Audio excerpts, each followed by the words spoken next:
Hi guys. So recently I asked all of you over on my Instagram stories, what are some books that you think Booktube talks about too much? This could be positive or negative.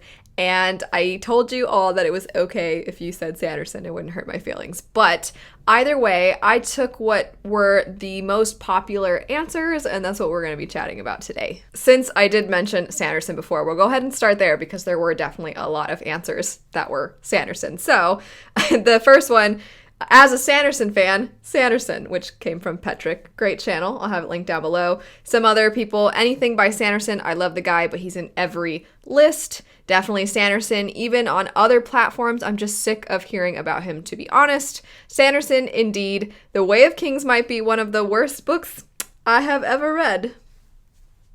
That's okay if you don't like it. I do want to point out the irony of the second one saying I love the guy, but he's in every list, given that he is on this list of books.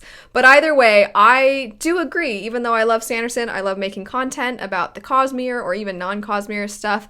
I love a lot of his works. I think part of it is that he has so many. So that's a big thing. I definitely find that when I'm making recommendations videos, whether it be standalones or good entries into adult fantasy or those sorts of things, inevitably one of his books is going to wind up there. He's just written so many. And I have nothing against the channels that are essentially dedicated to Sanderson. I think that's awesome that people are taking their love of something and dedicating all of that time and effort into expressing their love for it. I think that's wonderful. But I do understand that sometimes, unless you are a really diehard fan and that's what you want to watch on YouTube, that sometimes it can get to be a bit much, especially because people sometimes come to Booktube to find out about new books or books that they think sound interesting. They haven't heard about them before. At this point, it's almost redundant to talk about Sanderson. Part of why I think Sanderson is talked about so much, besides just the fact that he is a well-known popular fantasy author,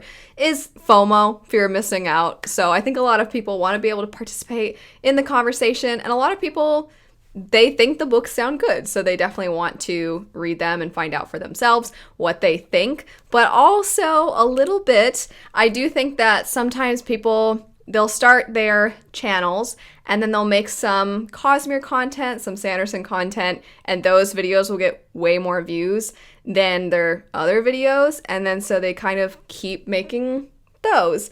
And I don't begrudge anybody for doing what is working well for them, but I feel like that is partially what contributes to Booktube talking about Sanderson a lot. I love talking about Sanderson's works. I definitely contribute to the oversaturation, if you will. But for me, I definitely feel like I don't want too many of my videos to be Sanderson because there are so many other things I want to talk to all of you about or shed light on a lot of other stories. So if I'm going to post a Sanderson video once a week, twice a month, something like that, then I end up posting a lot of other videos that same week or that same month so that there's other content that you can consume, because I understand not everybody wants to hear about Sanderson all the time. The other one that I think was said the most often was Sarah J Maas. Sarah J Maas books get too much hate for no reason, and if anybody likes them, they apologize for it.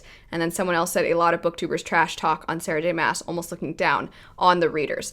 And there were other ones as well, some of which were almost the opposite of tone, where they would say Sarah J Maas and then an eye roll emoji. So you have both ends. You have some people that feel like Sarah J Maas is way overrated, and then you have people that feel like she's trashed on too much. I think at this point it has become popular to trash on Sarah J Maas. Not saying that people who trash on Sarah J Maas are not expressing their true feelings or anything like that. I'm not saying they're being fake, but it's kind of accepted, whereas there are a lot of other books that aren't as popular, and therefore people don't always want to trash those because they feel kind of bad. Oh, this book doesn't have that much attention, and they would feel really guilty ruining the author's chances by just demolishing the story.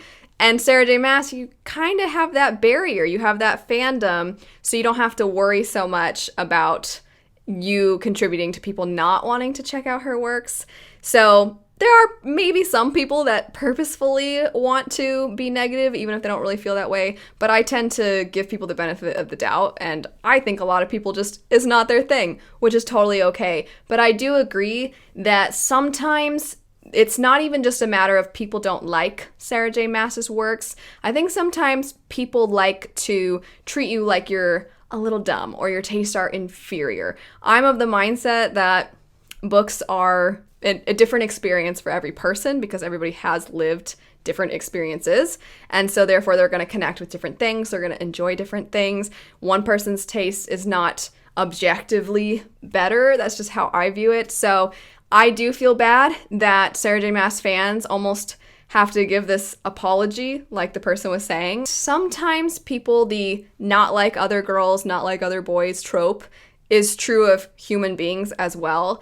And they just instinctively want to not be a fan. There's a difference between it's not your thing and you don't want to like it because you want to seem cool for not liking it. But at the end of the day, it is talked about a lot. Another really popular one was Leigh Bardugo's books. So a couple different ones here. One says, Grisha trilogy gets so much hate, which I honestly don't get. That trilogy with all its flaws is amazing. Someone else says, funnily, I think Shadow and Bone gets way too much hate and Six of Crows is hyped to an annoying degree. I find that the Grisha trilogy feels a little bit younger in tone, and then Six of Crows and Crooked Kingdom is a little bit older. Still a young adult series for both, but it almost ages up with its readers in a sense. So I think Six of Crows, it's more of like slightly older YA, and then the Grisha trilogy is more transitioning from middle grade into young adult. Because so many people on Booktube are not people who are transitioning from middle grade into young adult, they're not that age range.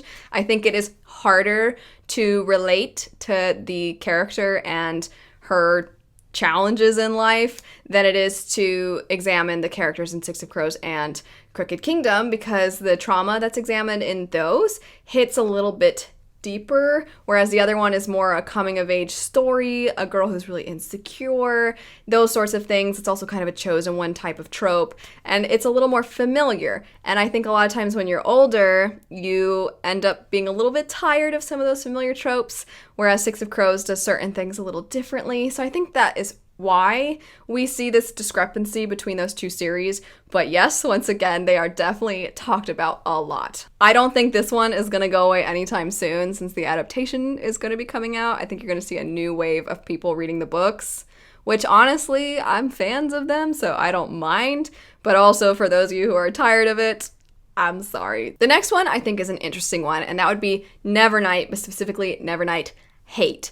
So I think for a while there were a lot of people who were super into Nevernight and really loved how over the top edgy it is and how much it embraces, oh yeah, I'm a gory assassin story. And now we've had some people pick it up and think it's ridiculous, which is totally fair. I personally wasn't the biggest fan. I don't think that Christoph was unaware of what he was doing. I think he knows that it is very over the top, but it's totally valid if that is not your cup of tea. What I think is fascinating about this is because we went from all of these people who did definitely really like it, and it was a little more niche, and then it got more popular, and then people who probably wouldn't normally like that edgy factor were reading it, and they were like, what the heck is this?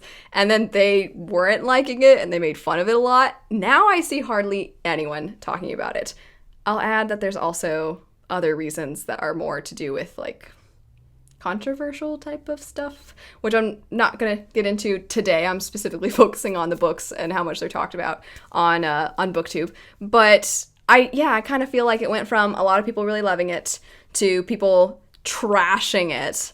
And then now we don't hear a lot. Next up, we have Wheel of Time. Just like with Grisha, I don't think this is going to go away since the show is going to be coming out.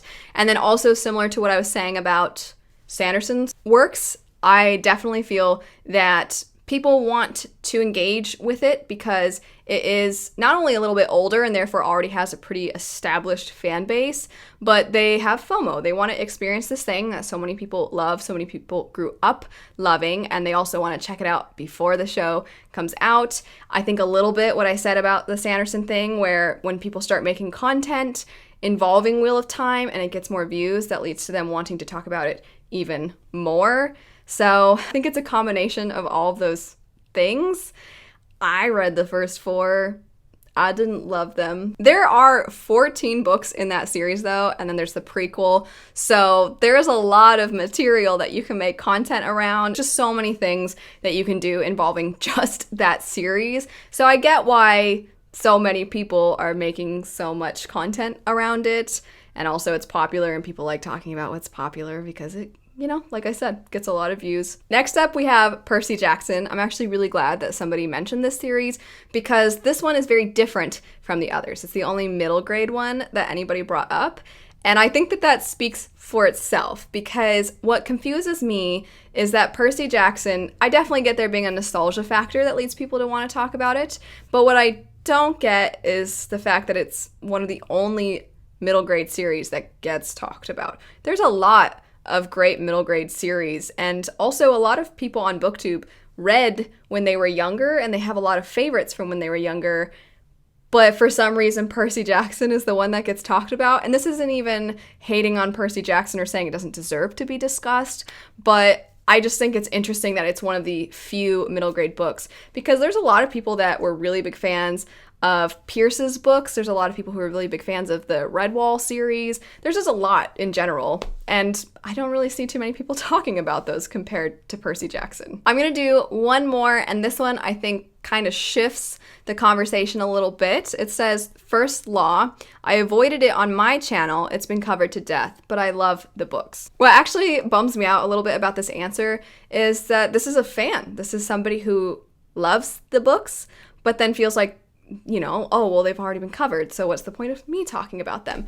And this is what I mean by I feel like it shifts the conversation. So there are a lot of books that are really popular, and there are a lot of people that really love the books, but this video in its entirety almost might come across like it's discouraging people from talking about the books they love because other people have already talked about them. And I would never want that to be the case. If you're a fan of something and other people have talked about it a ton, but you're like, I love it too, and I kind of want to talk about it. That's what most of us are doing. We're just talking about books we like, and it's not necessarily even just the fact that the book has been talked about a lot or the series has been talked about a lot, but also what you bring to the table, your personality. I think that that is important. I don't know. I hope that this person who submitted this, like, you know, I hope you talk about First Law because you're a fan, and it makes me a little sad that popular books some people avoid talking about. I do completely understand. There have been times that I've picked up a book and I'm like, I mean, I don't know. Everybody's already talked about this, so whatever, I guess. But I don't think I really do that when I'm a huge fan of something. Maybe that's selfish. I don't want to tell anybody what to do. I think that it is true that First Law and all the rest of these that we've discussed are talked about a lot on Booktube. I think that's a fact. But at the same time, I also think that if you are a fan of something and you have a passion for it and you love it, I would love for more people to talk about what they love. And then also, again, not trying to tell anybody what to do, but if you're not totally into a series and you're pretty lukewarm and you just don't care about it that much, but you just want to do the thing that is popular and gets a lot of views, I don't mind anybody trying to do what is popular for their individual channels, but also at some point, I think it's not going to be as fun. It's not going to be as fulfilling. You're not going to have as much passion toward what you're talking about, or you might have to force that passion. So I wouldn't want anybody to get burned out, I guess. I want people to talk about what they like, what they're enjoying, have conversations about the things that they love. Let me know your thoughts on all of this. Let me know some other books that you think are talked about maybe a little too much, or maybe are hated on a little bit too much. But anyway, thank you everybody who submitted answers. Thank you everybody for watching, and I hope you have a lovely rest of your day. Bye.